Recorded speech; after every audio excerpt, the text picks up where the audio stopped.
우리 산상설교를 계속 공부하고 있는데, 이제 사실은 오늘까지 산상설교의 머리 부분이라고 할 수 있고 산상설교의 기본이라고 할 수 있는 팔복의 말씀을 다 이제 끝내고, 다음 주간에는 어떻게 실제의 삶 속에서 하나님의 영광을 위해서 살 것인가 하는 이런 우리의 행실의 문제를 다루는 그 대목을 계속 하려고 그랬는데, 준비를 하면서 보니까 조금 이제 오늘 팔복을 다 끝내기는 좀 힘들 것 같아요. 그렇게 하려면 10시 끝나지 말고 11시 끝나야 돼요. 너무 힘들어서 오늘은 이제 화평케 하는 자는 복이 있나니 하는 그 대목은 이제 다음 화요일날 저녁에, 그리고 의를 위하여 핍박을 받는 자는 복이 있나니 이 대목은 화요일 밤에 하고, 그 다음에 이제 우리 그리스도인의 행실의 문제를 다루는 그 말씀으로 계속 진행해 나가려고 합니다.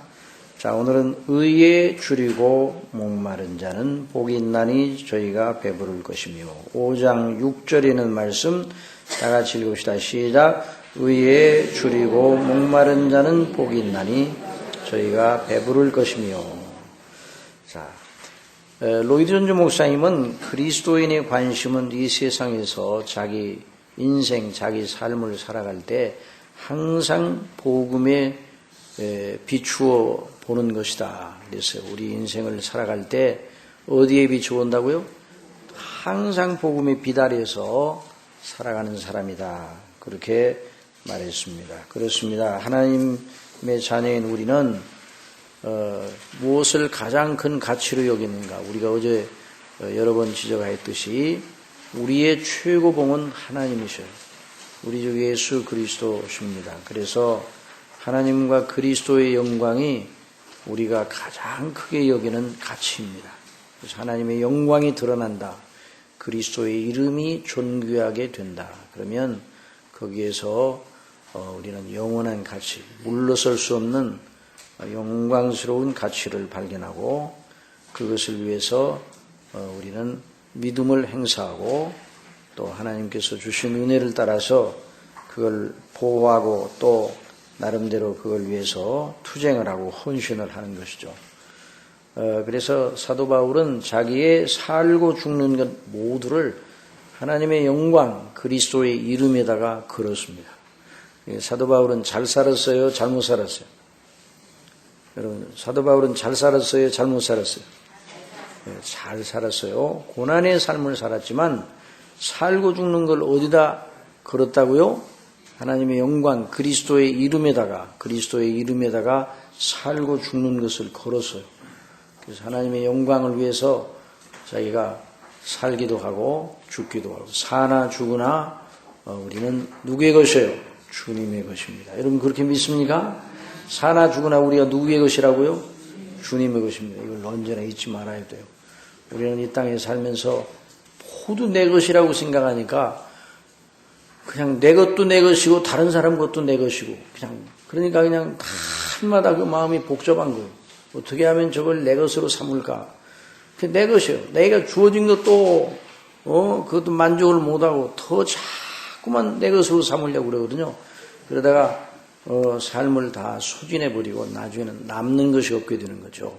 그러나 우리 그리스도인들은 그리스도와 함께 죽고 그리스도와 함께 다시 산 사람들이에요. 그래서 위의 것을 찾으라, 그런 말씀을 했어요. 그런데 이제 빌립보서 1장 20절 21절에서 사도 바울이 성령의 감동을 받아서 말합니다. 또 이 말씀은 또 우리 하나님께서 우리를 향하여 너희도 그렇게 하라, 이렇게 말씀을 하신 거예요. 빌립보서 1장 20절 21절 다 같이 봅시다. 시작. 나의 간절한 기대와 소망을 따라 아무 일에든지 부끄럽지 아니하고 오직 전과 같이 이제도 온전히 담대하여 살든지 죽든지 내 몸에서 그리스도가 존귀 되게 하려 하니, 이는 내게 사는 것이 그리스도이니 죽는 것도 유익함이라. 그래서 여기 유익함이라는 말은 죽는 것은 손실입니다. 손실, 손해예요. 죽는 것은 손해예요.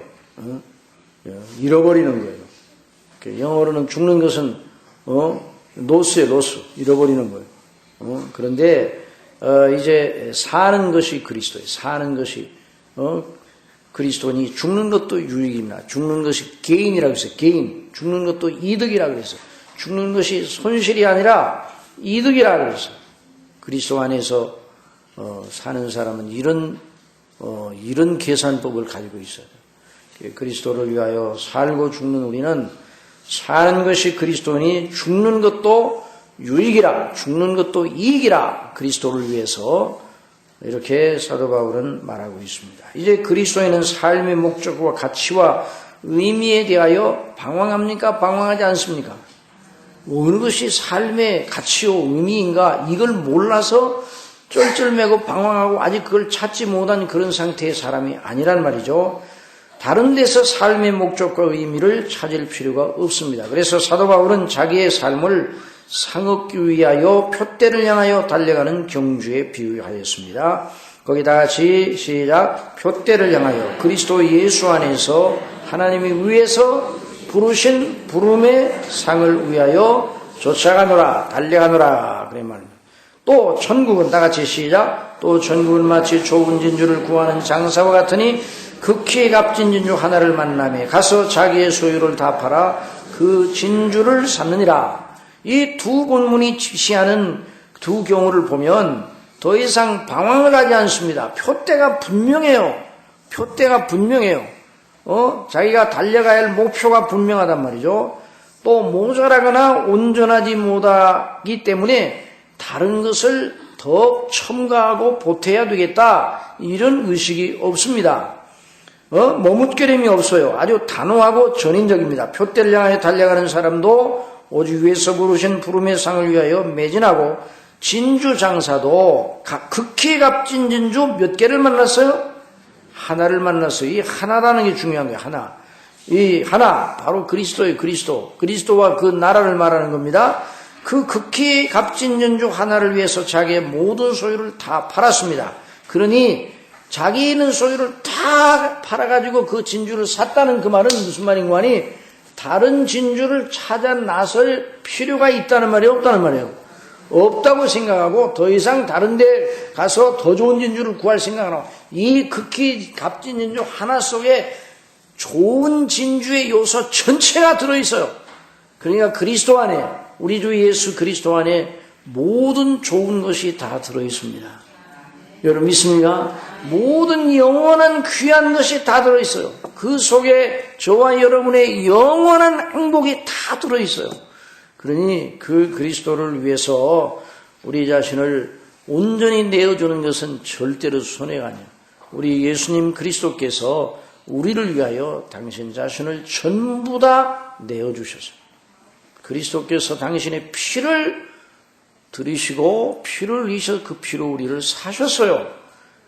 그 정도로 당신 자신을 다 내어주셨어요. 우리를 위해. 하나님 아버지께서 당신의 사랑하는 아들을 우리 위하여 내어주셨습니다.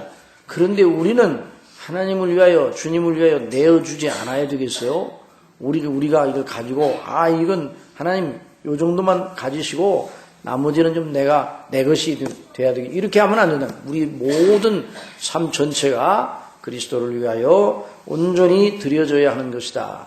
그렇게 이 하나님의 말씀은 계속 가르치고 있습니다. 그러니 만일 어떤 사람이 그리스도를 믿는다면서 아직도 삶의 의미나 목적을 정한 것은 아니라 한다면 성경에 따라 그 사람은 아직 그리스도를 믿지 않고 있는 사람, 믿지 못하고 있는 사람, 아직도 삶의 의미와 목적이 없다, 아직도 모르겠어. 그러면 그리스도를 아직 모르는 사람이에요.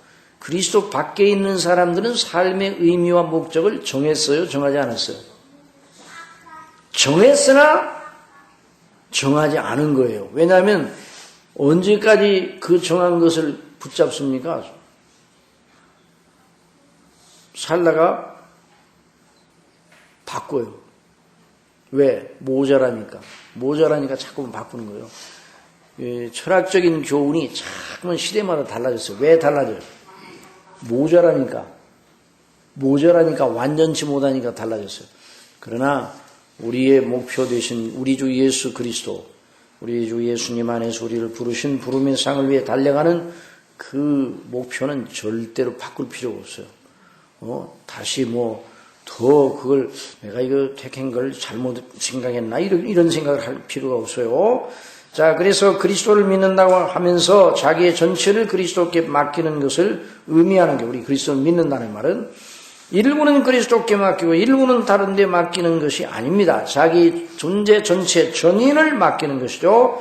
자, 우리 디모데후서 1장 11절 12절 다 같이 읽읍시다. 시작. 내가 이 복음을 위하여 반포자와 사도와 교사로 세우심을 입었노라. 이를 인하여 내가 또 이 고난을 받되 부끄러워하지 아니하면 나의 의뢰한 자를 내가 알고 또한 나의 의탁한 것을 그날까지 저가 능히 지키실 줄을 확신함이라 그랬어요. 누구에게 의탁했어요? 주님께 다 의탁했어요. 자기 살고 죽는 거 다 의탁하고 그리고 다 주님께 맡기고 주님을 믿었어요. 그래서 사도 바울은 그렇게 말했습니다. 내가 나의 의리한 자를 내가 알고, 자, 그 주님께 맡긴 이 사도 바울은 주님이 누구신가를 알았어요. 그러니까 주님께 맡겨놓고 이제 잘못 맡겼나, 그분이 잘 맡아줄까? 이런 의심을 한다면 어떻게 맡기겠어요? 그분을 온전히 신뢰함으로 맡겼어요. 또한 나의 의탁한 것을 그날까지, 그날이 언제예요? 그리스도의 재림 날까지, 또 이 땅에 우리의 삶이 다 해서 하나님 앞에 갈 때까지, 다 그날까지 저가 능히 지키실 줄을 확신합니다.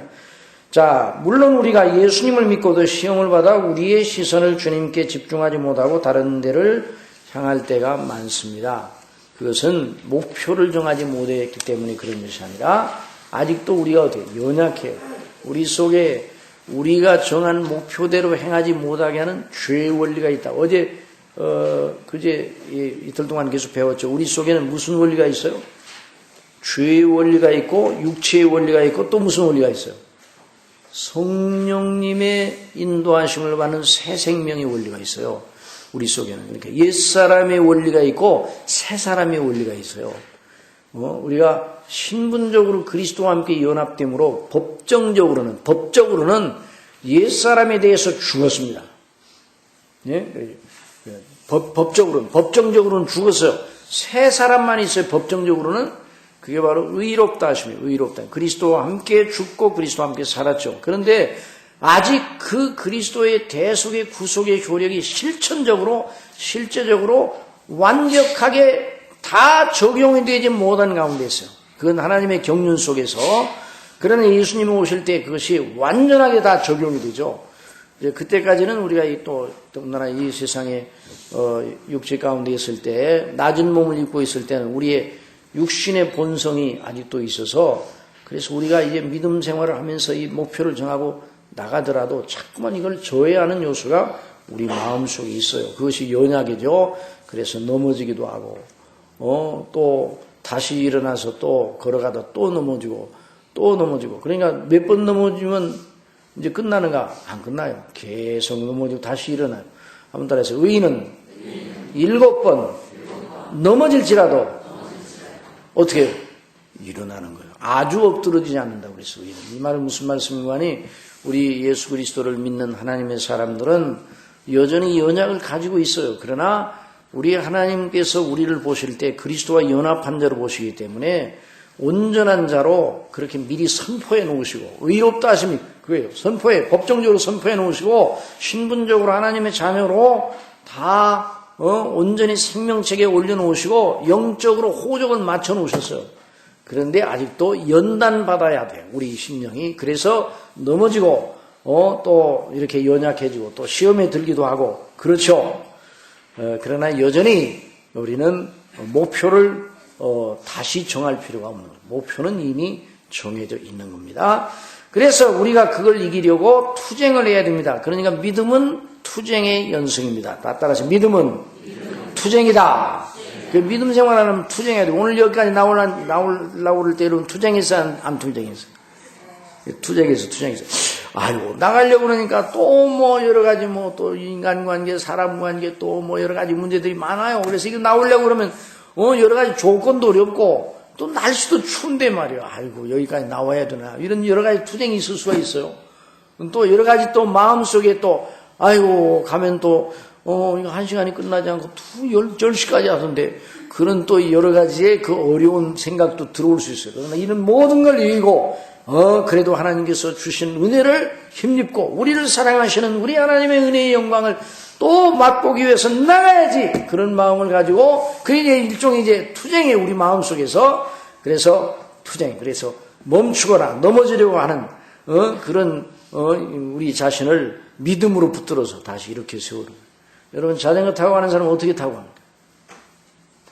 자전거 타고 가는 사람은 어떻게 타고 가요? 요즘은 그런 자전거가 있어요. 전기 자동차, 전기를 넣어가지고 쭉 가는 자전거가 있더라고요. 그런데 정말, 이런 것 만들어내는 사람이 이 설교 들으면 싫어하겠네. 아유, 자전거는 그냥 자전거에다 뭘 달아가지고 가요. 그러나 오토바이를 타고 다니지. 자전거에다 뭘 달아가지고 자전거에다. 그런데 자전거를 계속 밟아야 되죠? 페달을 밟아야 돼요. 안 밟으면 어떻게 돼요? 안 밟으면, 넘어져요. 가다가 넘어져요. 그래서 밟아야 돼. 계속 밟아야 돼. 그래서 앞으로 가는 거예요. 우리 믿음 생활은 마치 페달을 밟고 나아가는, 자전거를 타고 가는 것과 같아요. 그래서, 우리, 기분이 좋으면 하고, 기분이 좀 내키지 않으면 중단하고, 그런 것이 아닌, 믿음은 줄기차게, 아무 따라서 줄기차게, 역동적으로, 추진력 있게, 그래, 믿음은, 우리 주님을 믿는 믿음은 역동적인 믿음, 역동적인. 또 우리 하나님의 성령께서 우리 속에 역사하시니까 그 믿음이 역동적으로 되는 거예요. 내 자신의 입만 의지하면 역동적이지 못해요.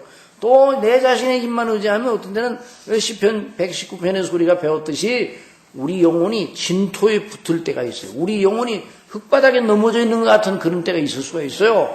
내 힘만 의지하면. 그러나 하나님께서 다시 새롭게 하여 주시죠. 그래서 계속 소망의 벽대를 향하여 달려나가는 것입니다. 그러면 우리가 이 세상에 있을 때 은혜로 구원받은 하나님의 자녀로서 최고의 소망은 무엇인가?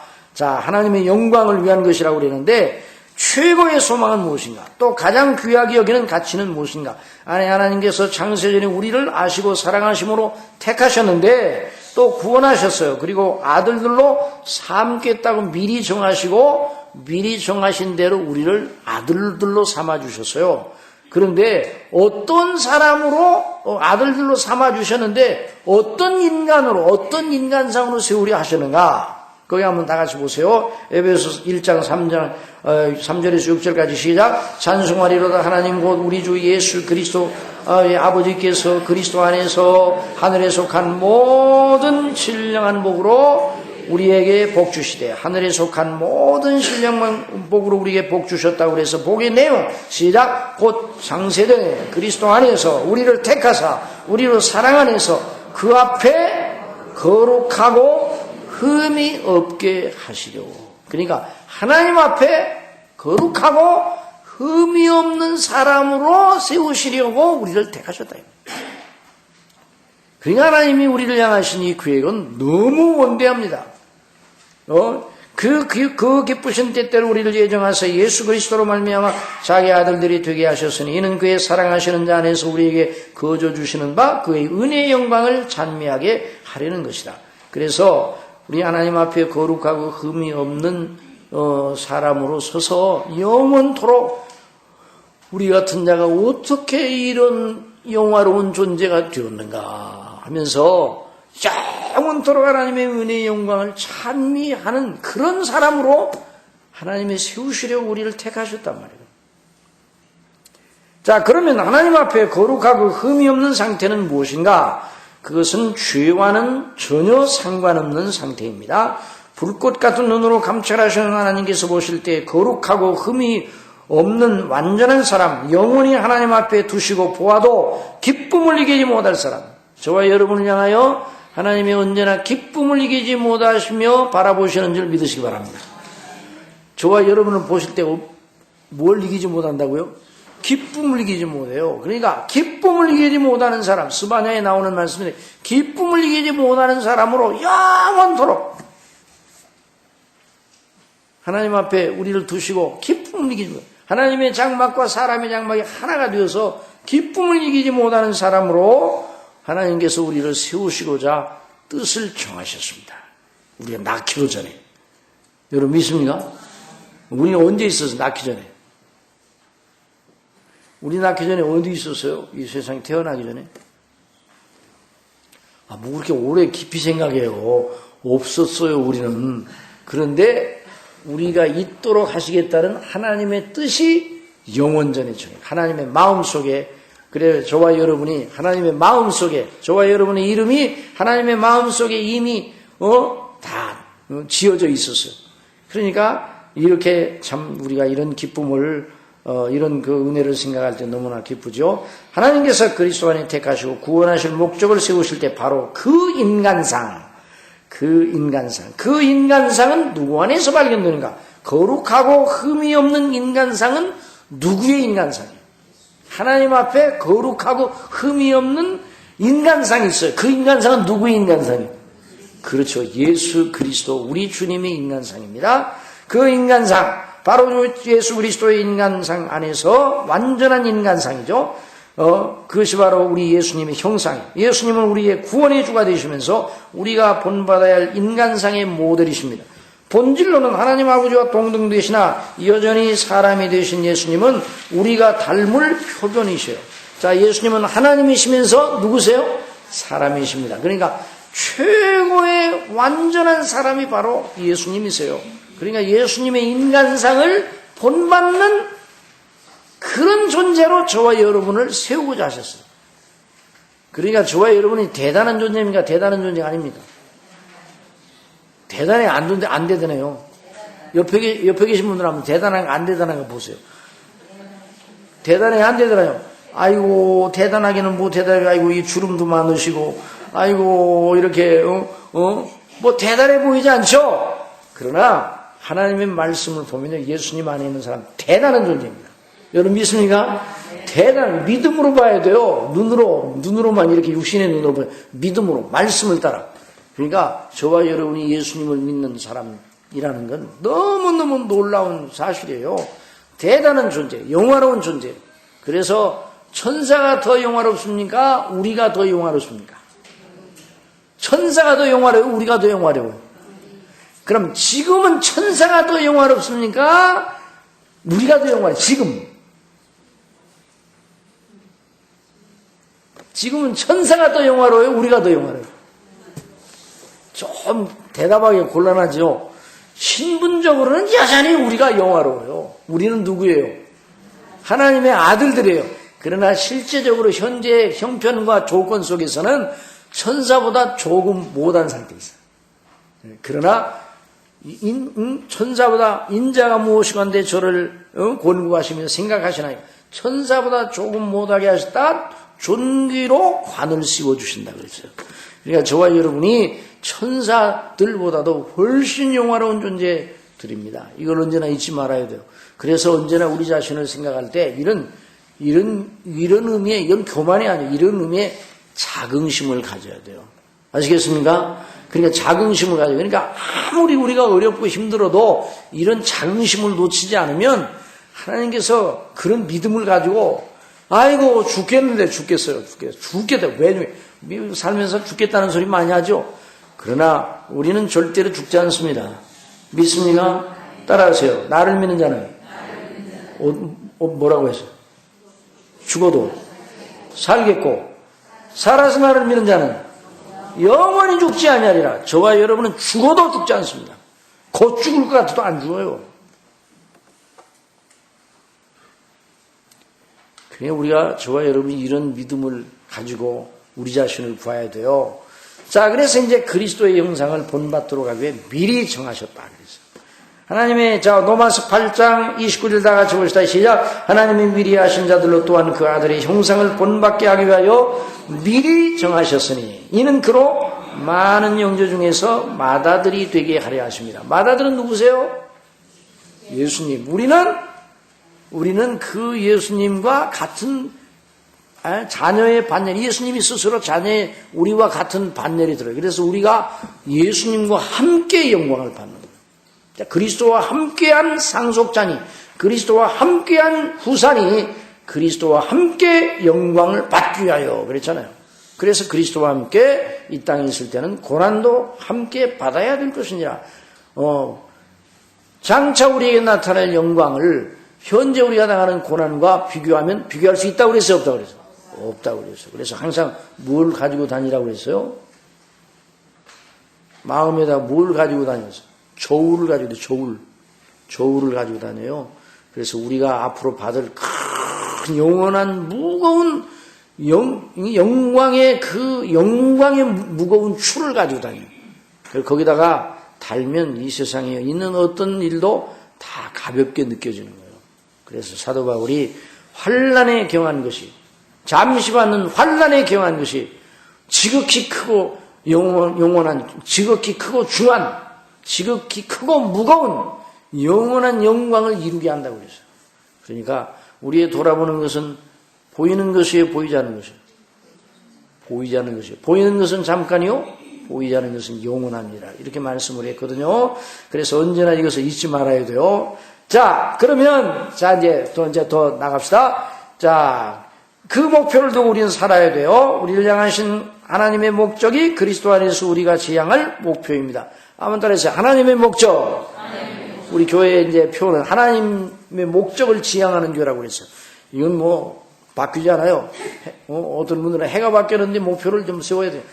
이 목표를 향해서 우리는 계속 나가는 거예요. 그런데 하나님의 목적이 누구의 목적이 돼야 돼요? 우리의 목적이 돼야 돼요. 하나님이 정하신 목적을 우리의 목적으로 삼아야 돼요. 자, 거기 보세요. 그러면 구체적으로 그리스도의 형상을 본받는다 하면 무엇인가? 거기 한번 다 같이 보세요. 사람으로서 그리스도의 영광은 어디에 있는가? 완전하신 하나님의 뜻에 절대 완전하게 복종하신 데 있어요. 자, 그리스도의 형상의 가장 중요한 진수가 무엇인가? 하나님의 뜻에 복종한 데 있어요. 그러니까 하나님께서 영화롭게 하신 인간상에, 하나님께서 영화롭게 하시고 또 존귀하게 보시는 인간상의 진수는 무엇인가? 바로 하나님의 완전하신 뜻에 완전하게 복종하는 거예요.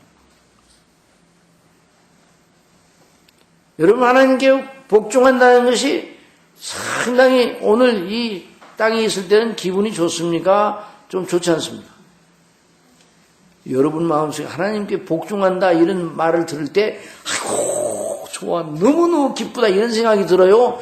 기뻐해야지. 그렇긴 한데 하나님께 복종하면 여러 가지 어려움도 많이 따르고 손해도 많이 볼 텐데 이런 생각이 들어 올 수 있거든요. 이게 바로 죄악의 본성이에요. 죄악의 본성. 하나님께 복종하는 것이 그리스도의 형상의 진수입니다. 자, 그리스도의 형상의 진수는 뭐라고요?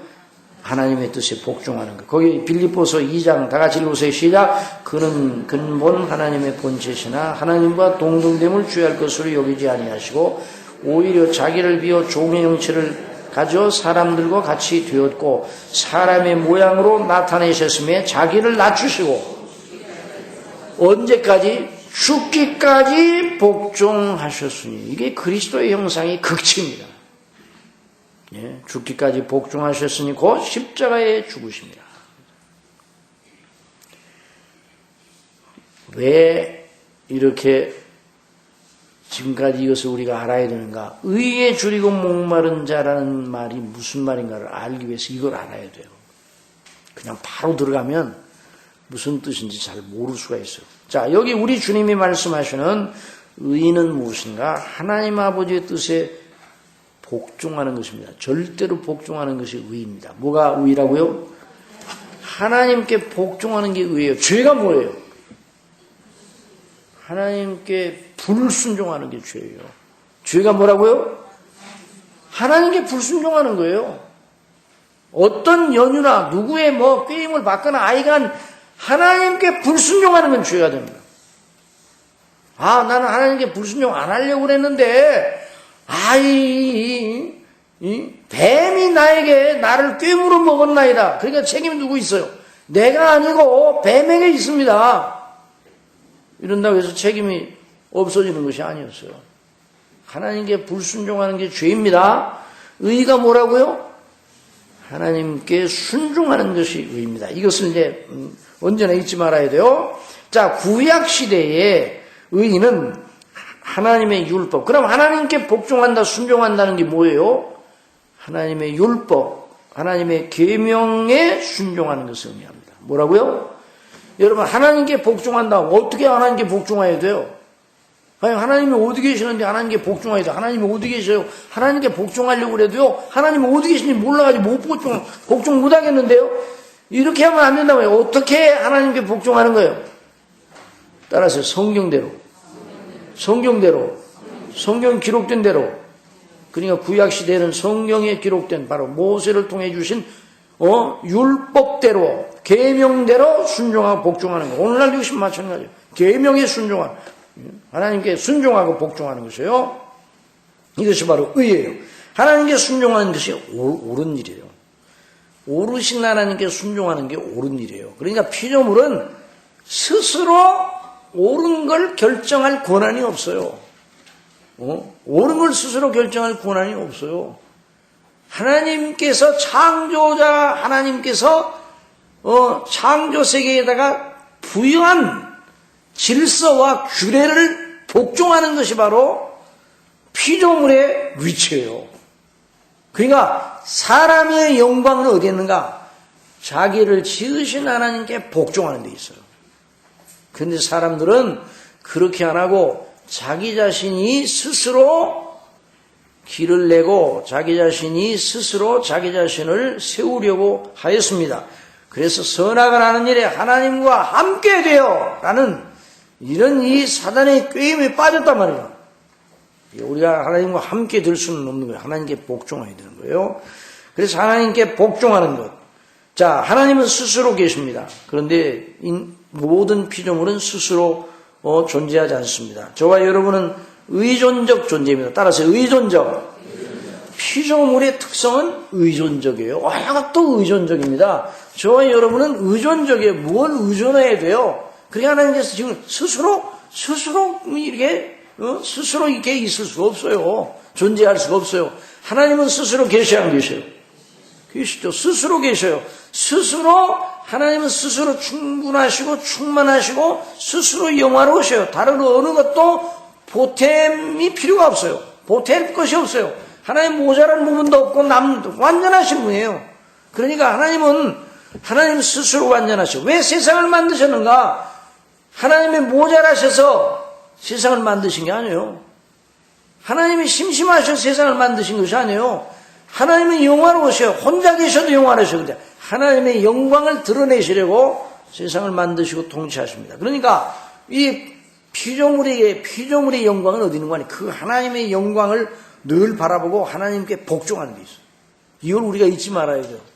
그러니까 우리가 어떤 사람이 똑똑한 사람인가, 어떤 사람이 똑똑한 사람인가, 어떤 사람이 지혜로운 사람인가, 성경대로 하면요, 하나님께 순종하는 사람이 지혜로운 사람입니다. 그 사람이 똑똑한 사람이에요. 그 사람이 총명 있는 사람이에요.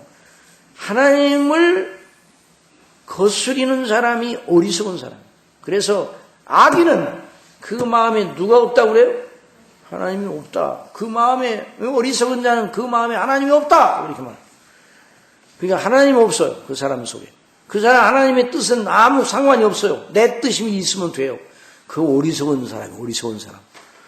그러니까 모든 인생이 다 그렇게 어리석은 길에 다 치우쳐 있잖아요. 저나 여러분도 그런 사람이었고 여전히 구원받은 다음에도 그 어리석음이 우리 속에 있어. 우리 속에. 이걸 이겨나가는 그 은혜를 또 하나님께서 주셔서 이렇게 믿음이 떨어지지 않는 거지. 만약에 우리를 혼자 내버려 두시면 당장에 믿음이 떨어집니다. 당장에. 은혜를 공급하시니까 우리 믿음이 떨어지지 않는 거예요. 이 불이 지금 들어와 있죠, 불이. 스위치를 내리면 어떻게 돼요? 한 5분 있다가 불이 획 나갑니까? 금방 꺼집니까? 금방 꺼지는 거예요. 우리 하나님의 성령께서 우리 속에 역사하지 않으면 즉시로 믿음이 떨어집니다. 즉시로 생명이 떠나요. 여러분 꺾어가지고 이 꼽아는 이거 살아있어 죽어있어요? 성주 이거 살아있어 죽어있어? 왜 죽어있어? 왜 죽어있어? 이게 청청하니 잘 여기다 있으면 나중에 꽃도 피고 그러는데 진달래 꺾고 다니면 꽃 펴요 안 펴요? 비니까 살아있어요, 죽어있어요? 죽어있는 거예요. 왜 죽어있어요? 뿌리 생명의 근원에서 잘라졌어요. 그러니까 죽어있는 거예요. 생명의 원천 되신 하나님과의 관계가 어그러진 즉시로 죽은 거예요. 그래서 아담이 몇 세에 죽었어요? 930세나 살았다고 그랬잖아요. 그런데 사실은 그날 죽은 거예요. 그날. 예. 따먹는 그날에 정령 죽으리라. 예. 따먹는 그날. 그러니까 영어 성경에 보면 따먹는 the day라고 그랬어요. the day. 따먹는 날에는 그날에 죽으리라. 따먹는 즉시 눈이 빨개졌어. 죽었다는 말이에요. 영적으로 죽었다는 말이에요. 안 볼 걸 보게 돼요. 성향이 달라졌어. 하나님과의 관계가 틀어졌어요. 즉시. 그래서 하나님의 음성을 들을 때 어디로 도망갔어요? 나무 숲 사이에 숨었어요. 무화과를 잎을 하고.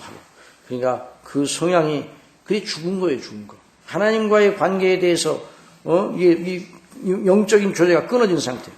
그러니까 죄가 이렇게 무서운 거예요. 그러니까 거기서 우리를 건져내셨어요. 예수님을 통해 우리를 건져내시니까 우리 성향 속에 어떤 새로운 성향이 들어왔는데 그 성향이 뭔가 하나님의 뜻에 복종하고 순종하고 싶은 마음이 들어온 거예요.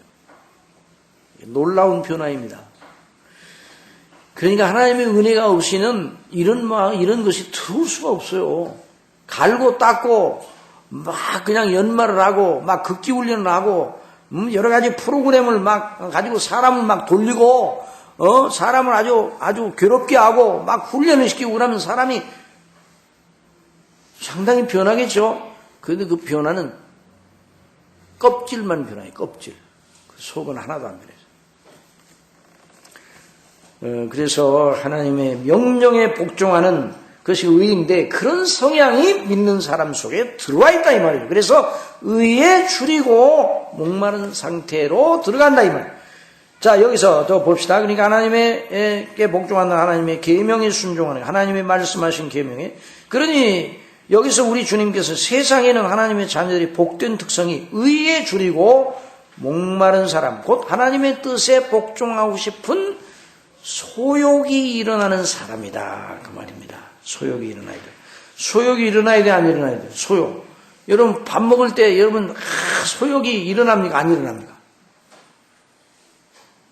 대답을 안 하죠. 밥 먹을 때 막 밥 먹고 싶어져요. 아이고 또 밥 먹어야 돼 이런 생각이 들어요. 아이고 또 밥 먹어야 돼 그러면 그 사람 조금 이상한 상태예요. 그러니까 빨리 계산 안 하면 큰일 나. 밥을 먹을 때마다 감격합니까? 감격하지 않습니까? 아이고 감격 안 하시는가 봐. 하나님 앞에 감사하고 밥을 먹을 때마다 좋잖아요. 밥을 먹을 때마다 얼마나 하나님께서 그렇게 맛있게 만드셨는지 그냥 얼마나 맛있는지 몰라. 그게 이제 소욕이 있어. 소욕이 있으니까 그렇잖아요. 하나님의 뜻을 행하고 싶은 소욕이 있어야 돼. 소욕이 없는데 어떻게 하나님의 뜻에 복종하겠어요? 안 되죠. 그런데 그 소욕을 생명에 속한 그 놀라운 소욕을 그 심령 속에 넣어주셨어요. 그래서 의에 줄이고 목마른 상태가 돼요.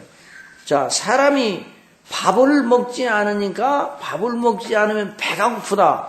그 사람 정상이에요? 비정상이에요? 비정상이 정상이에요. 아이고 너무 쉬워서 대답을 안 하시는가. 공부하기 위해서 이제 대답을 해봐요. 자, 밥을 먹지 않았는데 막 배가 고파. 밥을 먹지 않으니까. 그럼 정상이에요? 비정상이에요? 아이, 정상이죠. 물을 안 마시니까 막 목이 말라. 그럼 정상이에요. 그런데 밥을 안 먹어도 배가 안 고파. 그냥 상당히 편리하죠. 하루 종일 밥을 안 먹어도 배가 안 고파. 상당히 아주 편리하고 좋잖아요. 그 사람이 생명의 책에 중대한 파국이 생긴 거예요. 그러니까 하나님께서 이전에 그리스도와 함께 있었을 때는 하나님의 뜻을 행한다는 건 생각조차 안 하고 아니 하나님이 계신 것조차도 몰랐어요. 저나 여러분이 하나님이 계신 것을 몰랐어요. 예수님 믿기 전에. 저도 이제 20살에 예수님 믿을 때 아이고 하나님이 계시다는 그 생각을 전혀 해보지 않다가 나중에 하나님이 은혜를 주셔서 이제 예수님을 믿어야겠다는 마음이 생겨서 예수님 믿잖아요. 그런데 초창기에 얼마나 어려운지 처음에 오전에는 하나님이 계시고 오후에는 안 계셔요. 이 마음이.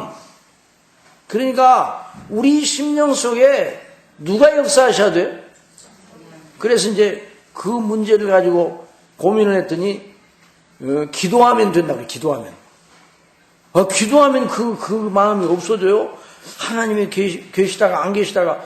여러분, 오전에 계신 하나님이 오후에는 안 계시면 누가 잘못이에요? 하나님이 잘못이에요? 내가 잘못이에요? 우리 자신 잘못이잖아요. 그러니까 하나님 앞에 기도해서 하나님이 항상 계신 분인데 왜 저는 이렇게 느껴집니까? 제 마음을 고쳐주세요. 하나님 은혜를 주세요. 그리고 난 다음부터 하나님께서 오전에도 계시고 언제나 계시고 밤에도 계시고 낮에도 계시고 누가 은혜를 주세요? 성령께서 은혜를 주셔서 하나님의 은혜로 우리 마음속에. 그래서 한 번도 하나님이 안 계시다는 생각을 해본 적이 없도록 하나님께서 은혜를 주시네요.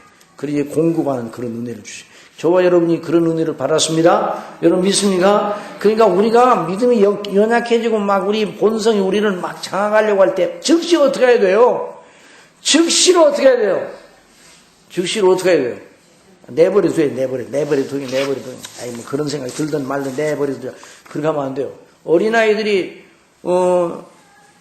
위험하다 그러면 즉시로 어떻게 합니까?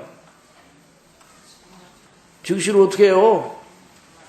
팍 울죠? 울어야 돼? 안 울어야 돼요? 울어야 정상이에요. 즉시로 막 울어야 되지. 어려움이 있고 아프고 그런데도 가만히 있어. 그래, 너의 참냐는 참을성도 많네. 참을성이 많은 게 아니에요. 그런 자녀는 아주 위험한 거예요. 그러니까 어려움이 있으면 즉시로 울어야 돼요. 그게 어린아이들 운다고 자꾸만 뭐라고 하면 안 돼요. 너 왜 자꾸만 울었었냐? 우는 이유가 있어요. 그러니까 우리가 즉시로 하나님을 불러야 돼요. 하나님 아버지, 즉시로 기도해야 됩니다.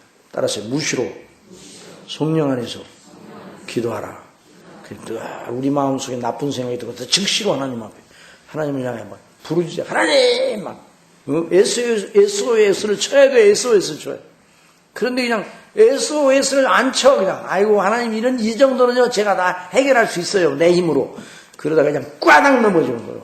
그렇게 하면 안 되는 거예요. 즉시로 하나님께 기도해야 되는데, 그러니까 이런 소욕을 우리 심령 속에 주셨어요. 하나님의 뜻을 행하고자 하는 그 마음을 주셨어요. 그래 예수님 믿고 구원받은 하나님의 사람들은 하나님의 계명대로 하고 계명을 행해야 되겠다 이런 마음이 들어오고, 그 계명이 귀하다는 생각이 들어오고, 그 계명이 정말 아름답다는 생각이 들어오고, 계명대로 하는 게 옳은 일이지 이런 생각이 들어오는 거예요. 그게 정상이에요. 거기 한번 보세요. 자, 요한일서 다 같이 보세요. 가만있어 보자. 거기 보세요. 요한일서 시작. 우리가 그의 계명을 지키면 이로써 우리가 저를 아는 줄로 알 것이요 저를 아노라 하고 그의 계명을 지키지 아니하는 자는 거짓말하는 자요 진리가 그 속에 있지 아니하다. 계명을 지키지 않고 계명은 상관없이 살아. 그러면 그 사람 속에 진리가 없다는 얘기예요. 누구든지 그의 말씀을 지키는 자는, 그게 바로 이제 의에 줄이고 목마른 상태예요. 하나님의 사랑이 참으로 그 속에서 온전케 되었나니 이로써 우리가 저 안에 있는 줄을 아노라. 그리스도 안에 있는 줄 안단 말이에요. 저 안에 거하는다 하는 자는 그의 행하시는 대로 자기도 행할지니라. 자, 다 같이 시작. 하나님께로서 난 자마다 범죄치 아니하는 줄 아는. 여기서 범죄치 않는다. 습관적으로 죄를 짓는 겁니다. 아예 죄 가운데 살아. 죄 가운데 살아요. 하나님도 없고 계명도 없고 그냥 죄 가운데 살아가는 게 습관적으로. 이런 사람은요 하나님의 자녀가 아니라 이 말이에요. 하나님의 자녀는 그렇게 할 수가 없어요. 왜냐하면 의에 대한 하나님의 뜻에 복종하고 싶은 그 소욕이 그 속에 성령님으로 말미암아 이미 넣어서 작용하기 시작했기 때문에 그렇게 살 수가 없어요. 하나님의 뜻대로 안 살면서도 편할 수가 없어. 이전에는 하나님도 몰랐고 자기 뜻대로 해야 편했잖아요. 그런데 그럴 수가 없어요. 그래서 하나님께서 나신 자가 저를 지키심에 악한 자가 저를 만지지도 못하느니라 그렇게 말씀했어요. 그 다음에 줄이고 목마른 자라고 그랬잖아요. 의에 줄이고 목마른 자. 여러분 이 표현을 통해서 예수님께서 무엇을 말씀하고 계시냐. 성령님으로 거듭나서 예수님을 믿어 구원을 받아 하나님 아버지의 자녀가 되는 사람들이 하나님의 계명과 그 뜻에 순종하려는 거룩한 소욕이 어느 정도로 일어날 수 있는가를 보여주는 거예요. 사람의 본능 가운데 가장 제어하기 어려운 본능이 뭐예요? 먹는 것과 마시는 거예요. 먹는 것과 마시는 거예요. 여러분, 줄이고 목마른 상태에 있다. 우리 먹을 것이 없어요. 먹을 것이 없으면 그 먹는 그 본능을 제어하기 어려워요. 성경에 보면 그 아합 시대에 먹을 것이 없어가지고 기근이 들리고 막 가뭄이 들고 기근이 들고 먹을 것이 없어서 여인 둘이 눈이 완전히 여인 둘이 뒤집히는 거나 마찬가지예요. 여인 둘이 애기들을 바라보면서 어떻게 했어요? 오늘은 네 개를 삶아 먹고 내일은 네 개를 먹자 그랬어요. 그래가지고 나중에 이제 그래서 한 애기를 아마 그렇게 했는가 봐요. 근데 그 다음에 네 개나 내놔야지 그러니까 나 못 내놓겠다고. 그래가지고 이제 그걸 가지고 왕에게 와서 재판해달라고 그 소리를 듣고 너무너무 기가 막혔잖아요. 여러분, 사람의 본능 가운데 제일 무서운 본능이 먹는 것과 마시는 거예요. 자, 먹지 못하고 마시지 못하는데 먹어야 되는데 먹을 것이 없어요. 그래서 배가 고프고 줄이게 될 때 또 물이 없어서 마시지 못할 때 다른 모든 건 다 의미가 없어져요. 오직 먹는 것과 마시는 것만이 그 사람에게 최고가 되는 거예요. 자, 이 말씀을 예수님이 왜 하셨는가?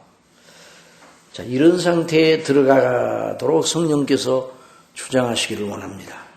문관이 하나님의 뜻대로 행하는 것을 하나님의 뜻대로 행하는 걸 마치 못 먹고 못 마셔 줄이고 목마른 자가 먹고 싶어하는 것과 같은 그런 소욕이 강렬하게 일어나 그 사람 전체를 몰아가듯이 하나님의 성령께서 하나님의 뜻대로 행하는 걸 최고의 영광으로 생각하고 그 사람을 몰아가도록 하신다는 걸 보여주는 거예요. 하나님의 뜻대로 지키는 것이 하나님의 뜻대로 행하는 걸 최고 즐거워 기뻐하는 상태로 나간다는 거예요. 이 사람 속에 천국의 영광이 드러나는 거예요. 이걸 통해서. 그러니까 바로 이 팔복의 사람은 누구예요? 이 사람 누구예요? 팔복의 사람은 누구라고 그래서 10번도 20번도 더 얘기했어요. 팔복의 사람이 누구예요? 예수님 믿는 사람 누구예요? 그러니까 누구예요? 팔복의 사람 누구예요? 저와 여러분이에요. 그러니까 저와 여러분이 정상적인 믿음의 생활을 하게 되면 하나님의 뜻과 계명을 지키는 걸 최고의 영광으로 생각하고 다른 모든 걸 뒤로 하고 하나님의 뜻과 그 계명을 순종하고 나서 다른 건 문제가 생겨요. 그러니까 그것이 우선이 그것이고 그걸 여기서 보여주는 거예요. 그러니까 보세요. 그리스도의 영상을 본받는다는 게 그거라. 그리스도의 영상을 본받는 것은 하나님의 뜻에 복종하는 것이라고 했잖아요. 하나님의 뜻에 복종하는 그 거룩한 소욕이 그리스도를 완전히 100% 온전히 사로잡았다는 말이에요. 그러니까 우리도 그리스도의 놀라운 구속의 은혜를 받고 성령님께서 우리 속에 그 구원의 은혜를 적용하게 되면 거듭난 사람으로 우리 속에 하나님의 뜻을 행하고 싶은 이런 간절한 소욕과 욕망이 일어나게 되어 있다 이 말이죠. 이런 상태에 이런 사람이 가장 행복한 사람이다 이렇게 말하고 있어. 그 사람이 왜 행복해요? 저는 뭘 얻을 것이라? 의에 줄이고 목마른 자는 어떻다고요? 왜 복이 있어요? 복이 있는 대로 해봐요. 의에 줄이고 목마른 자는 왜 복이 있어요? 의에 줄이고 목마른 자는 뭐예요? 배부름을 얻을 것이기 때문에 배부를 것이다. 여기 배부름이라는 건 뭐예요? 이 배부름의 만족함을 말하는 영적인 만족, 내면적 만족, 마음의 만족. 그러니까 그 사람 배부른 사람 앞에요. 여러분 배부른 사람 앞에 배가 불러요. 배부른 사람 앞에 진수성찬을 가져다 놔봐요. 진수성찬이 무슨 의미가 있습니까? 있어요 없어요? 여러분 저 뷔페집에 가서 많이 먹고 정말 자기가 먹고 싶으면 다 먹었어요. 그리고 거기 있는 음식이 많아요, 적어요. 그거 나오면서 아이고 내가 이거 다 먹고 가니 너무 원통하다 이런 생각이 들어요, 안 들어요? 들어요, 안 들어요? 그 뷔페집에 가서는요 적당히 먹고 나와야지 잘못하면 부패해요. 예? 그 밥을 적당히 먹고 나와야지. 거기는 다 인생이라는 거죠. 이런 그 외형적인 건 이건 좀 빗나간 얘기지만 외형적인 건 이 땅에서 모든 걸 다 해봐야 성에 차면 안 돼요. 이 땅에서 하나님 앞에 꼭 해야 될 일만 하고 이 땅에 살다 가야 되는 거예요. 아시겠어요? 그래야 그 사람이 하나님 앞에 복된 사람, 진정한 부유함을 누릴 수 있는 사람이에요. 그런데 다 해보려고 그러거든. 다 먹어봐야 돼요. 뭐 저도 부끄러운 얘기, 여러분들도 처음 뷔페집에 갔을 때 부끄러우세요, 안 부끄러우세요? 응?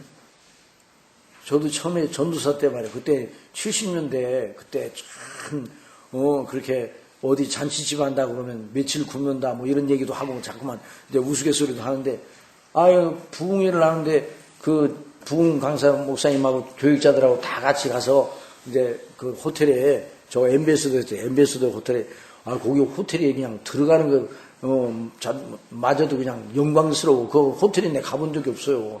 갔더니요. 별천지도만요, 거기요.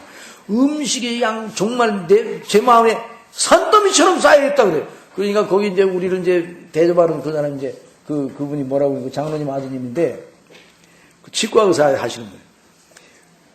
저 전도사님들 여기 있는 것 잡수으실 분들은 다 잡수실 수 있으니까 조금씩 담아다가 여러 번 잡수실 수 있거든요. 그런데 우리 속에 그런 말이 안 들어와요. 왜 조금씩 담아?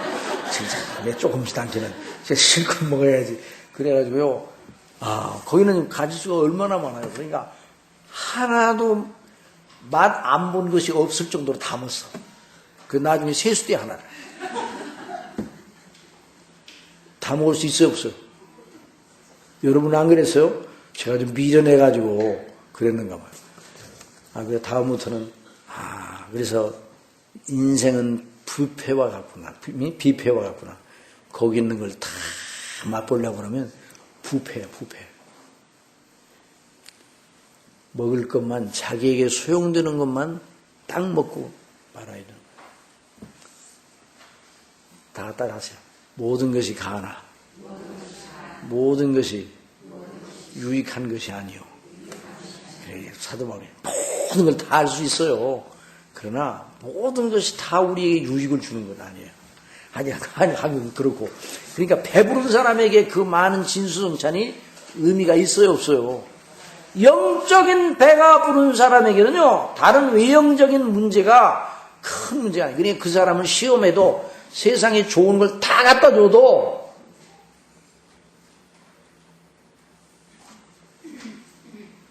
큰 것으로 보이지는 않는 거예요. 예? 그러니까 참 놀라운 은혜죠.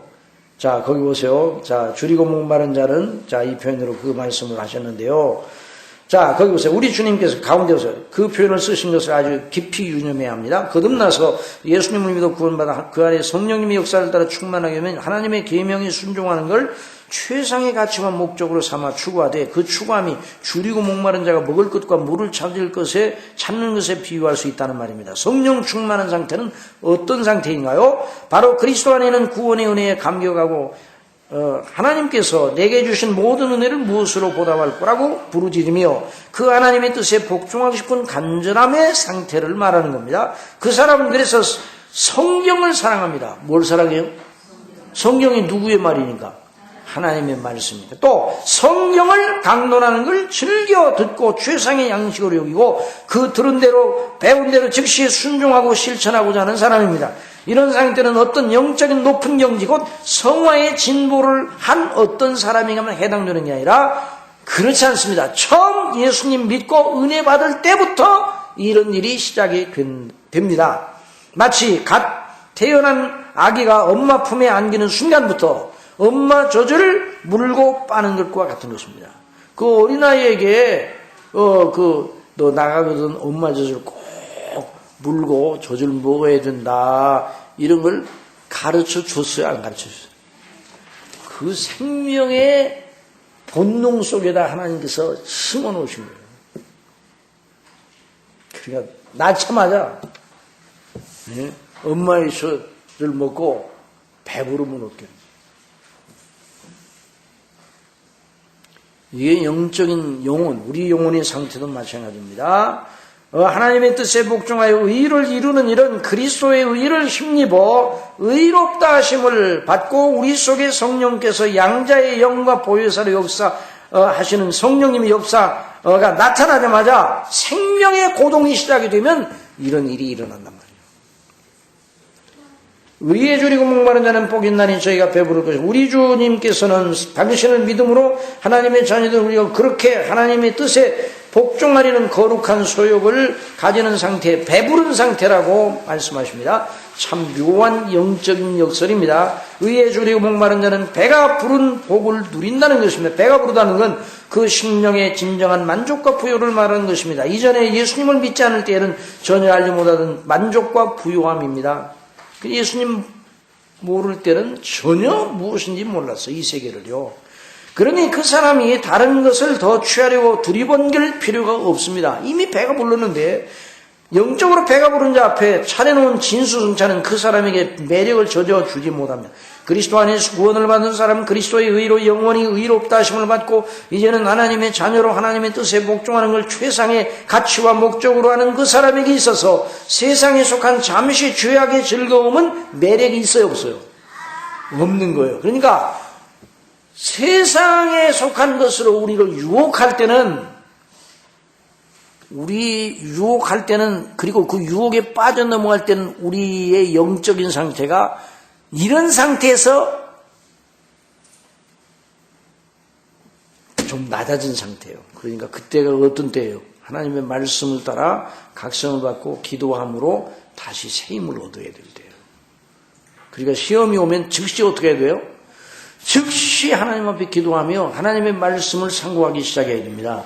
여러분 믿습니까? 이런 사람이 시험에서 이길 수 있는 거예요. 자, 거기 보세요. 그래서 이제 하나님 앞에 그런 즐거움, 죄악의 즐거운 매력이 없습니다. 자, 모세의 경우를 보세요. 다 같이 읽어보세요. 시작. 믿음으로 모세는 장성하여 바로의 공주의 아들이라 칭함을 거절하고 도리어 하나님의 백성과 함께 고난받기를 잠시 죄악의 낙을 누리는 것보다 더 좋아하고 그리스도를 위하여 받는 능욕을 애굽의 모든 보화보다 더 큰 재물로 여겼으니 이는 상주심을 바라봅니다. 이 사람이 모세가 만족하고 있었어요? 없었어요? 영적으로 만족하고 있어요. 그리스도와 함께 능욕을 받는 걸 애굽의 모든 보화. 여러분 애굽의 모든 보화라는 말이 보통 말이 아니에요. 그 당시 애굽의 총리가 되고 또 애굽의 왕이 되고 왕의 서열에 왕위를 물려받을 서열에 서 있다는 그 말은 그 당시 애굽이 최고 강국이었어요. 부국이었어요. 그래서 주변 나라들이 기근이 들리면 다 어디로 가요? 애굽으로 가는. 왜? 애굽의 곡식이냐? 곡창지대예요. 그 나일강이 범람할 때 그 물을 따라서 그 비옥한 그 걸음이 말이에요. 거기에 그 애굽의 밭에 다 와가지고 애굽의 그냥 곡창지대였어. 그러니까 다른 데는 다 양식이 없어요. 애굽에는 양식이 있어요. 그러니까 그 당시에 경제 단위로 볼 때는 애굽이 가장 부유한 그런 나라였습니다. 근데 거기서 모세가 공주의 아들이다. 이 말은 왕이 서열 몇 위에 2, 3위에 든다는 얘기예요. 그러니까 얼마나 그 부유가 대단한 건가. 그런데요, 그걸 전혀 귀한 것으로 여기지 않았어요. 왜? 그 속에 엄청난 큰 부요를 가지고 있어요. 배부름이 있어요. 왜? 하나님의 뜻, 그리스도를 믿고 그 하나님의 영광을 바라고 하나님의 뜻에 복종하는 걸 최고의 가치로 여겼기 때문입니다. 의에 줄이고 목말랐기 때문입니다. 그리고 배불렀습니다. 모세는 하나님 앞에 오른 것, 곧 하나님의 백성과 함께 고난받는 것, 그리스도를 위하여 능력받는 것을 최상의 상급으로 여겼습니다. 그러니 그 애굽의 보화가 그에게는 한갓 휴지 조각으로 보였던 것입니다.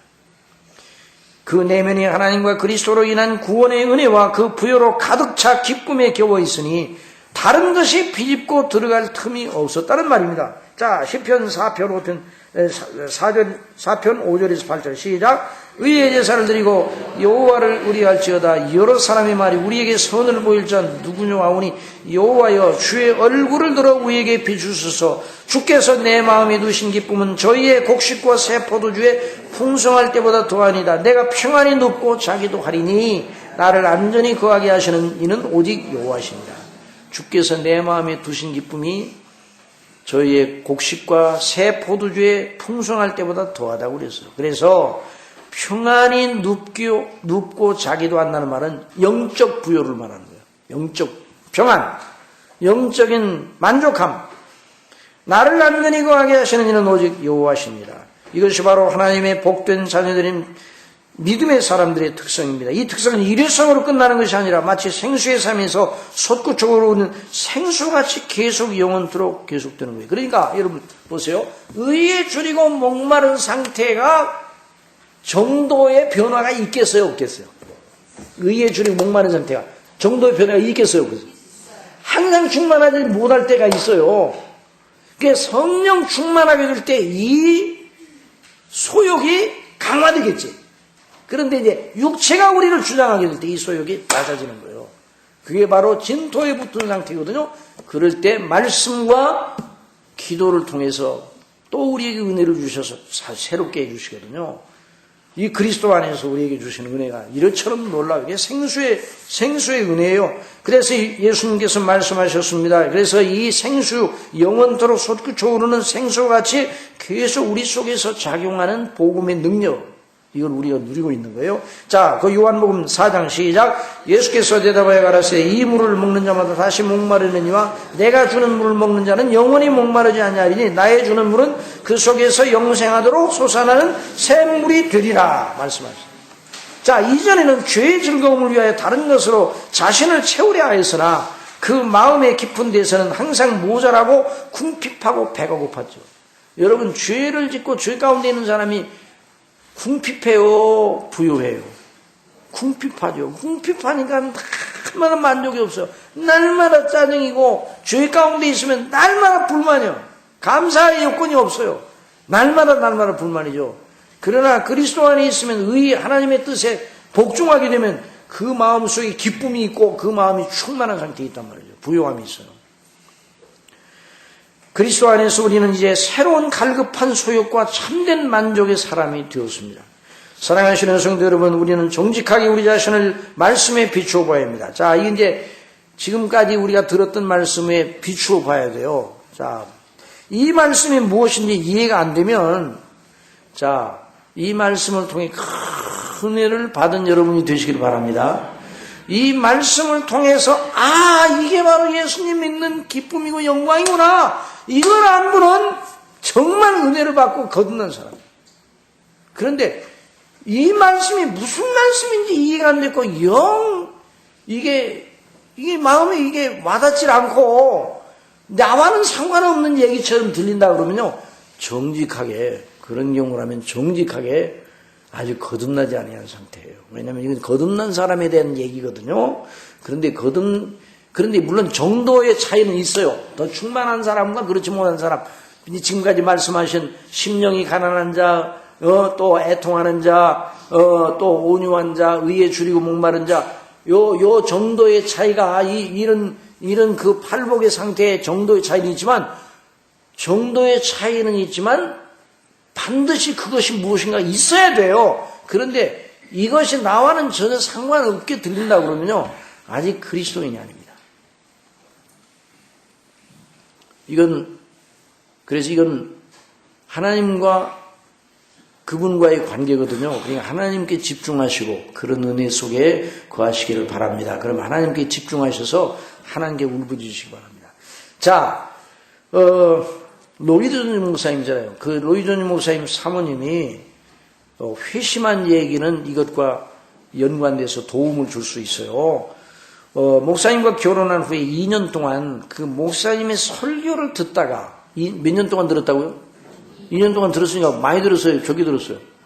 많이 들었는데 또 이분도요, 이 사모님도 어릴 때 로이드 존즈 목사님을 가르쳤던 선생님의 따님이요. 그게 주일학교 때부터 로이드 존즈 목사님을 가르쳤던 선생님의 따님이에요. 그러니까 사모님도 어릴 때부터 교회를 출석을 했어요. 그런데도 로이드 존즈 목사님 설교를 듣다가 내가 그리스도인이 아니었구나 하는 걸 깨닫게 되는 때가 왔어요. 2년 만에 왔어요. 그거 깨달았다는 건 눈을 떴다는 말이죠. 그래서 그때서 비로소 내가 그리스도인인 누구라는 걸 알게 되고 믿게 되었다. 그렇게 말했습니다. 하나님의 성령님의 역사가 아니고는 안 되는 거예요.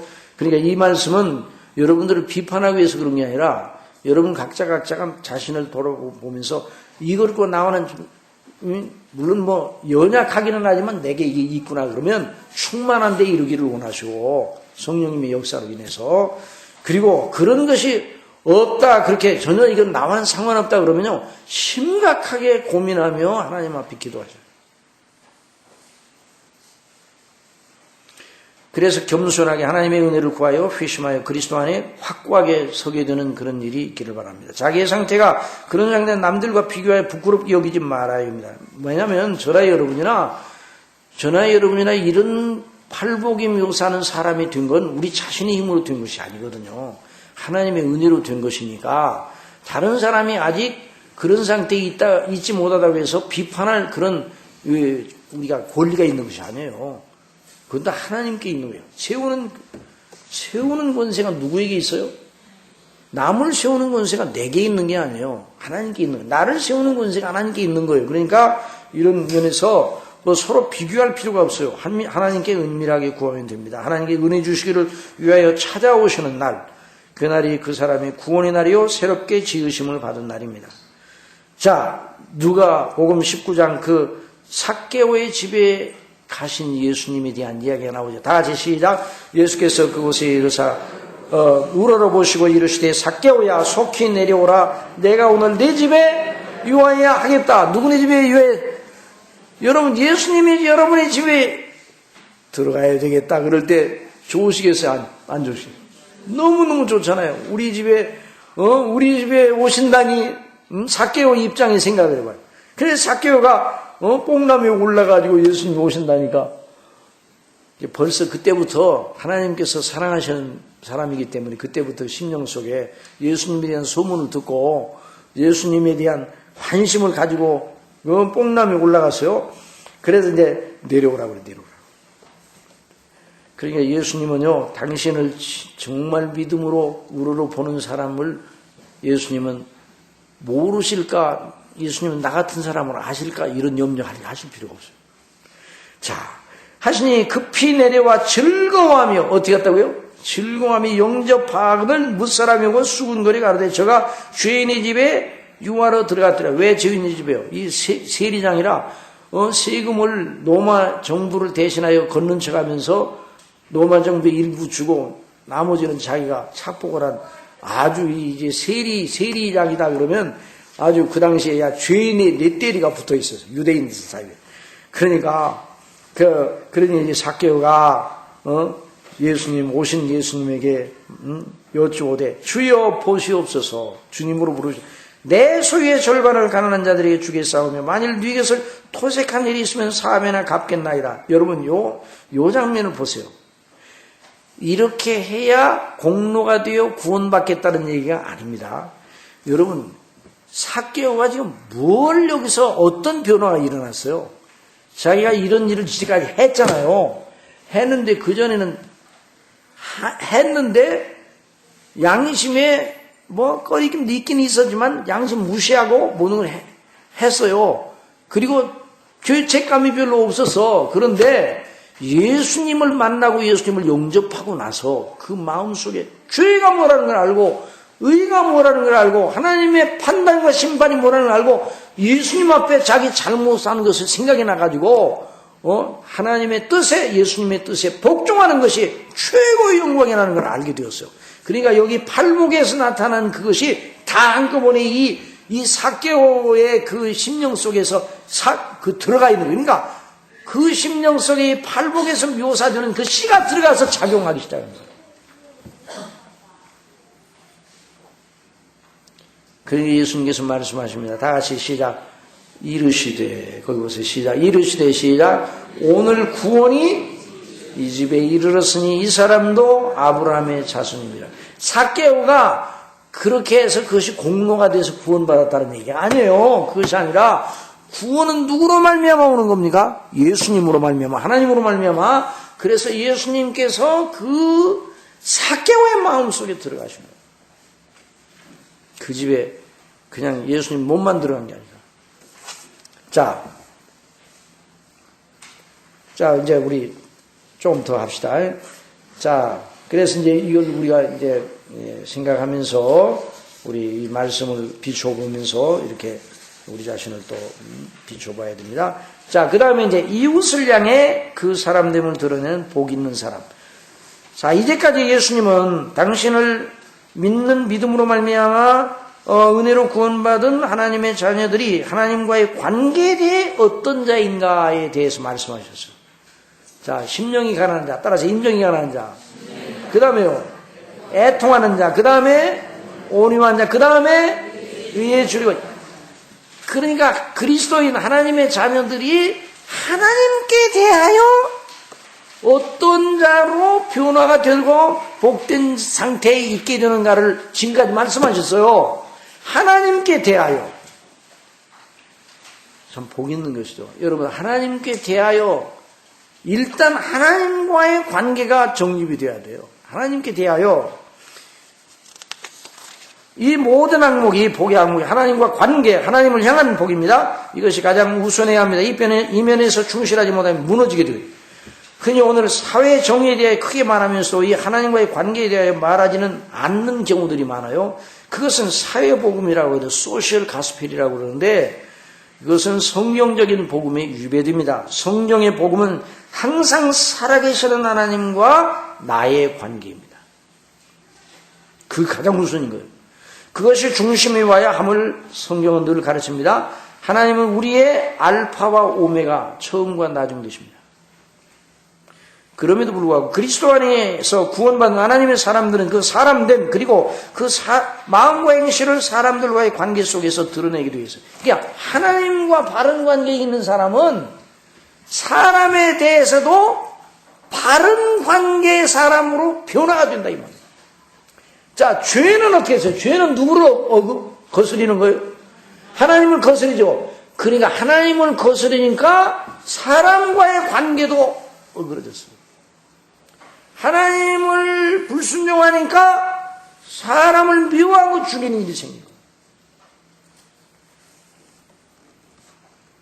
죄는 하나님과의 관계로부터 시작해서 하나님과의 관계를 어그러뜨리니까 즉시 사람과의 관계를 나쁜 대로 몰고 갔단 말이죠.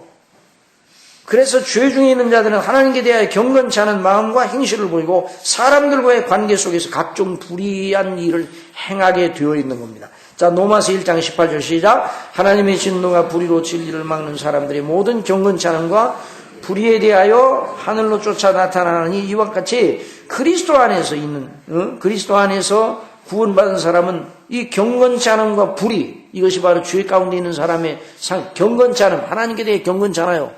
불의, 사람에 대해 잘못하는 거예요. 그런데 그리스도 안에 구원받은 사람은 하나님과의 생명적인 관계 회복을 했어요. 화목 관계로 회복되었어요. 그 사람은 이웃에 대하여 죽은 행실을 멈추고, 무슨 행실을 멈춰요? 의와 생명에 속한 열매를 보이기 시작합니다. 만일 그러한 것이 전혀 없다면 그 믿음은 거짓 믿음입니다. 야고보서에서 영혼 없는 몸이 죽은 것 같이 행함이 없는 믿음은 죽은 것이니라 라고 하는 것이 바로 이러한 차원에서 말씀하신 것입니다. 그런데 이걸 또 요즘은 너무 이상하게 얘기를 해가지고 여기서 말하는 야고보서에 말하는 행함을 구원의 조건으로 밑으로 구원의 조건으로 끌어와가지고 노마사의 복음을 무너뜨리려는 사람들이 많아요. 이건 아주 또 아니에요. 그건 잘못된 거예요. 여러분, 노마서를 가지고 야고보서를 풀어야 됩니까? 야고보서를 가지고 노마서를 풀어야 됩니다. 노마서도 성경이고 야고보서도 성경인데 뭘 가지고 뭘 우선해서 풀어야 되냐? 이렇게 질문하는 분들이 있을지 모르는데, 그러나 성경을 읽어보면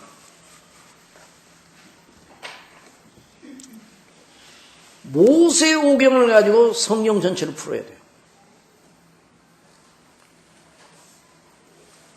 노마서를 가지고 야고보서를 풀어야지, 야고보서를 가지고 노마서를 풀면 안 되는 거예요.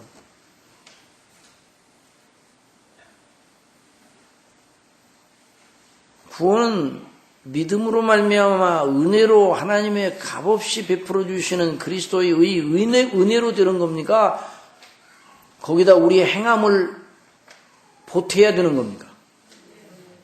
은혜로 되는 거예요? 우리의 행함을 보태야 돼요?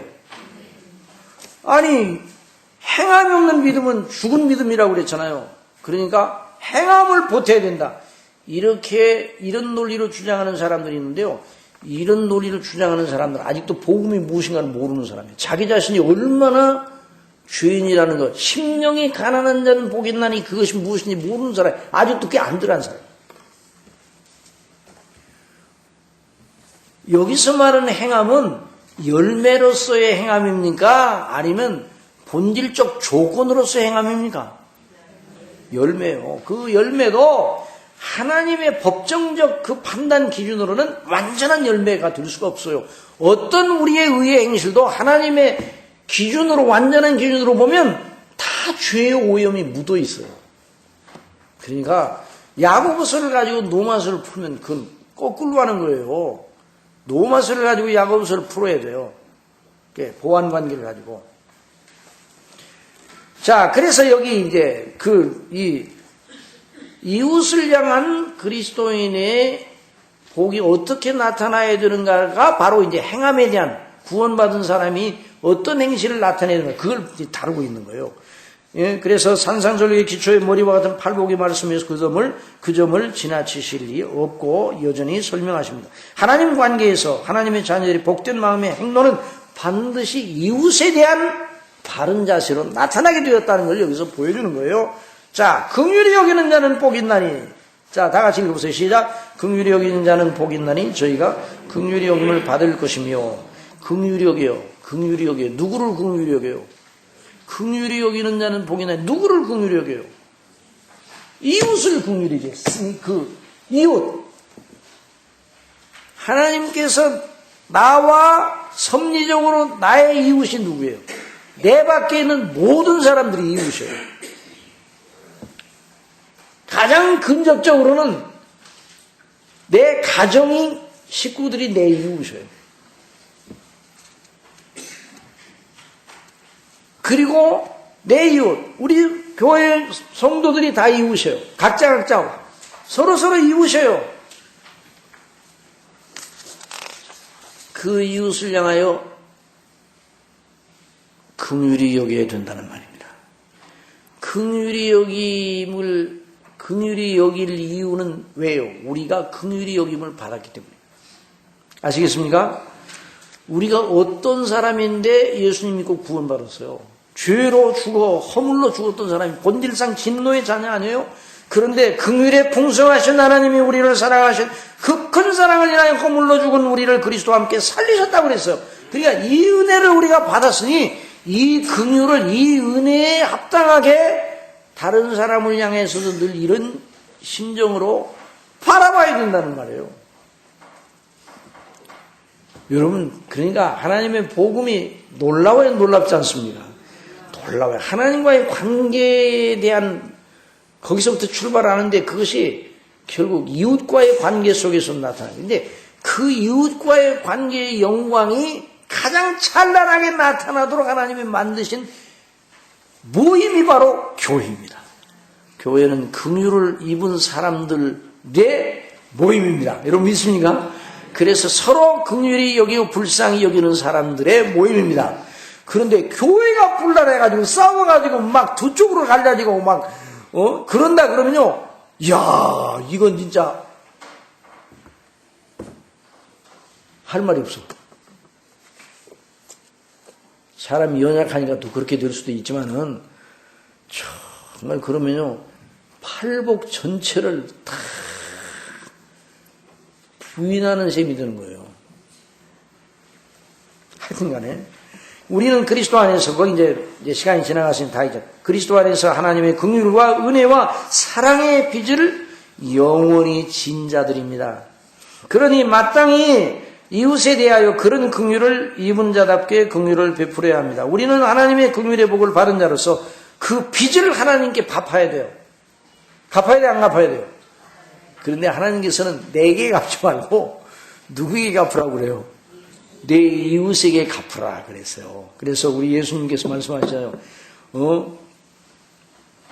어떤 사람이 양과 염소를 나누는데, 너는 내가 굶주렸을 때 먹을 걸 주지 않았고 헐벗을 때 옷을 주지 않았다니까. 어이구, 언제 그랬어요? 언제 내가 우리 예수님한테 그랬어요? 내 이 사랑하는 소자에게 안 한 것이 나에게 안 한 것이다. 또 양들에게는 너희는 내게 먹을 것을 주었고 내게 입을 것을 주었고 또 어려울 때 옥에 갇혔을 때 찾아보았느니라. 우리 언제 우리가 주님께 그런 일을 했어요? 우리는 그런 일을 한 적이 없는데. 그러니까 내 사랑하는 소자에게 행한 것이 바로 내게 한 것이라, 이런 말씀.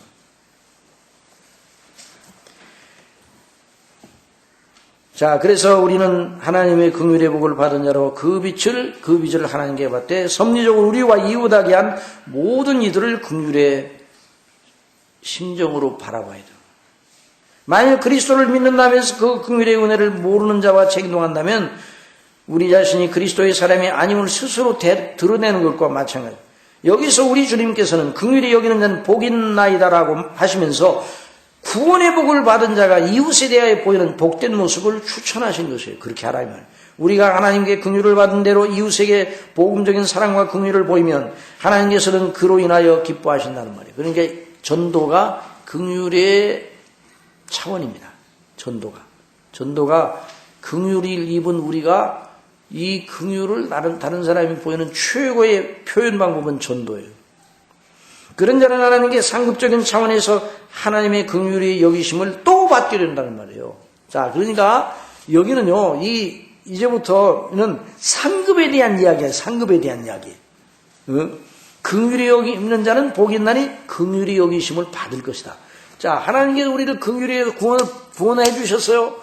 그런데 우리가 그 긍휼을 가지고 남에게 긍휼히 여기면 우리가 연약하고 허물질 때도 하나님 아버지께서 우리를 불쌍히 여기시는 상급적 은혜를 더하여 주신다는 말이에요. 마태복음 18장 21절 이하에 이와 관련한 매우 중요한 말씀이 나옵니다. 하루는 베드로가 자기 형제라는 자가 자기에게 죄를 보면 몇 번이나 용서하여 주어야 하는지에 대해 예수님께 여쭈었죠. 7번까지 하오리까? 그러나 예수님의 대답은, 자, 베드로 마음이 넓어요, 좁아요? 베드로 마음 넓어요. 우리에 비하면 넓어요, 좁아요? 아이고, 우리는 몇 번까지는 가능해요. 우리는 어떤 데는 한 번도 용서는 못하는데 2번? 아이고, 그래서 3번까지 3-4번이니까 3번까지 참아야지.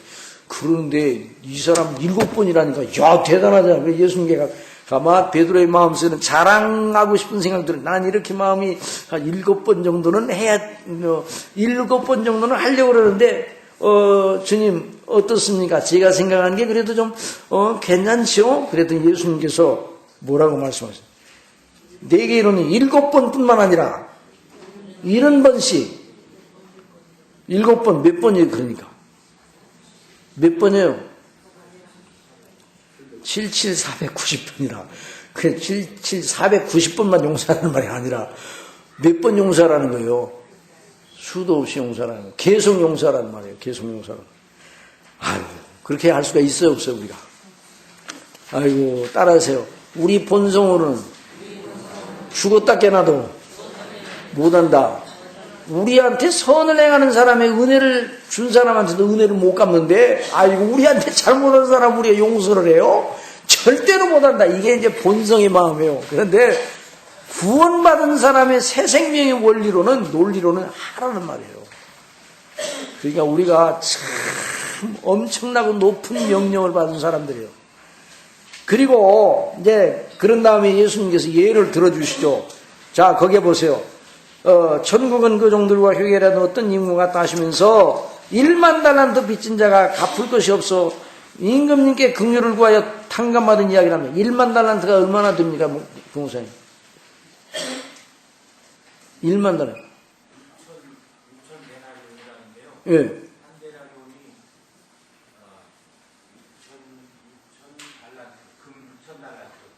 6,000 달란트. 1만 달란트니까. 응? 그렇죠? 1만 달란트가 한 데나리온이 몇 배예요? 뭐 상상할 수 없을 정도로. 지금 아마 더 정확하게 계산하게 되면 몇 수십억이 될 거예요.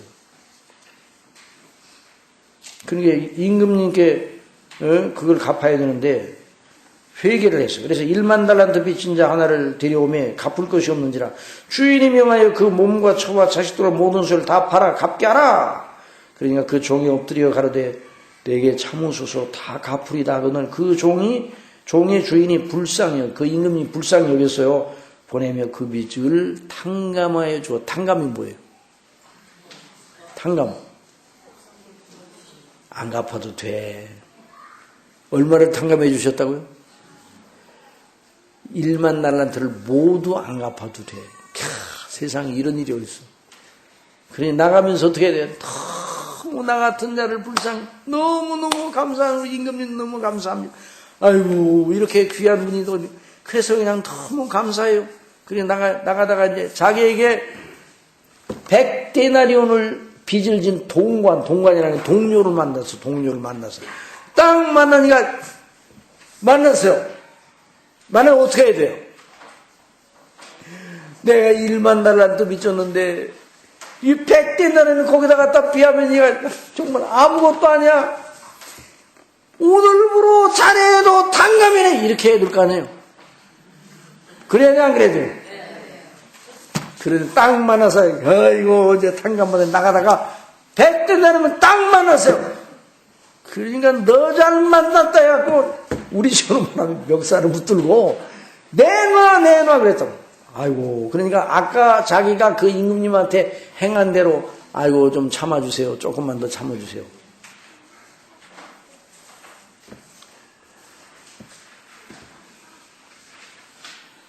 그래도 갚으라고 졸라대고 막 묵박지르고 그랬던 그것이 다 다른 사람이 옆에서 보다가 그걸 해가지고 보고를 했어요. 임금님이 잡아들여라. 그래 옥에 가둬가지고 다시 홀이라도 갚기 전에 빚진 거 홀이라도 다 갚기 전에 옥에서 못 나온다. 이런 말씀을 예수님이 하셨거든요. 이 말씀 우리가 형제의 죄를 용서를 못하면 다시 지옥에 보내겠다는 말씀은 아니에요. 그렇긴 하지만 그래서는 되겠느냐는 말이죠. 그러니까 우리가 형제를 볼 때 누구를 생각하고 형제를 봐야 돼요. 예수님을 생각하고 나 같은 죄인을 위해 죽으신 예수님을 생각하고 형제를 봐야 되는데 우리는 그냥 막바로 보잖아요. 우리 이웃을 막바로 보잖아요.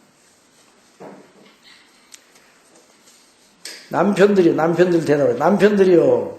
저도 남편인데 아이고 이 말하면 좀 부끄럽네요. 남편들이요. 대답을 하세요. 남편들이요.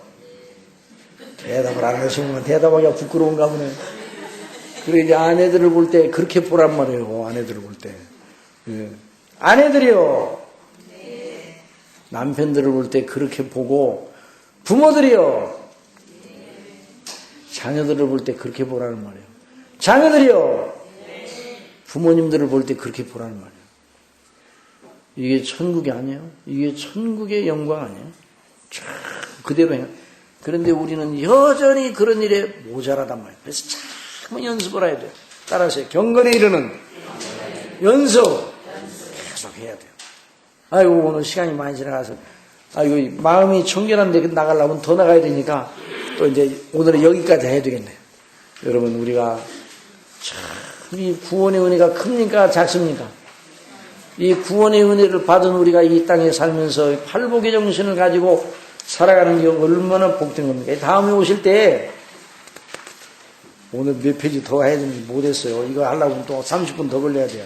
그러니까 이거 꼭 가지고 오세요. 지금까지 여러분 나눠드린 거 쑥 집어던지고 그러지 마시고 하나하나 간추려가지고 책을 묶으시기 바랍니다. 아시겠어요? 그래서 이건 너무너무 귀한 자료다 생각하고 이건 제 얘기가 아니라 하나님의 말씀 아니에요. 그러니까 이렇게 이제 여덟 개를 이렇게 묶어놓으면 책이 돼, 책이 돼서 사실은요 신학교에서 한 학기 동안 배우는 겁니다.